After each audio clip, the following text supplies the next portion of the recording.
Un privilegio es una ventaja que tienen unas personas sobre otras por pertenecer a un grupo. Nacer sin discapacidades, privilegio. Ser hombre es un puto privilegio. Mientras más clara sea tu piel, mayor es su privilegio. Y si tienes el pelo rubio y los ojos azules. Fucking master of the privilege. No, porque eso son paranoias tuyas, loco. ¿Qué paranoias de qué? Yo no tengo privilegios, tío. Yo lo que tengo son derechos y conquistas.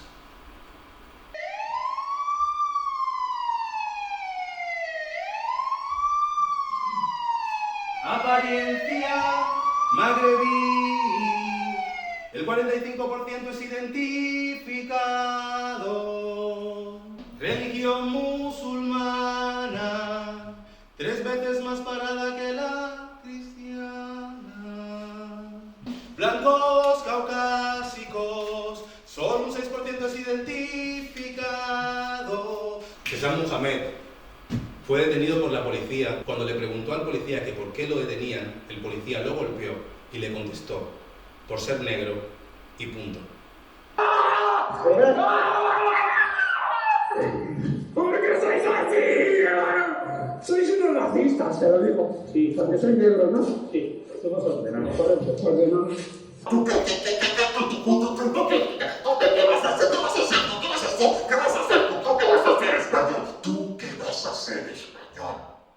Yo soy español, español, español. Yo soy español, español, español. Yo soy español, español, español. Identifíquese. Al dejar a tu hija, a tu hijo, hije, a tu hermano, primo, quien sea, en la puerta del colegio, un policía te para. Identifíquese. Esta vez no va identificado. No te quiere dar su número de placa, tampoco te quiere decir por qué te ha detenido y además te trata con violencia. Tienes derecho a la rabia.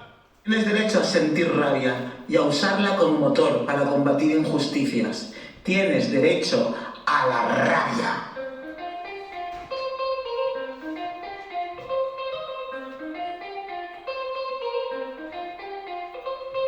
Tienes derecho a estar triste, a sentirte defraudada por este sistema, a quejarte, a protestar, a gritar, a llorar. Tienes derecho a vestir como quieras, a estar donde quieras, a pensar como quieras, a ser quien quieras. Tienes derecho a ser, tienes derecho a ser, tienes derecho a la vida, tienes derecho a soñar, tienes derecho a no levantarte de la cama, a no querer pelear, tienes derecho a no tener energía, derecho a no saber, derecho a no entender, derecho a formarte, a educarte, a una educación.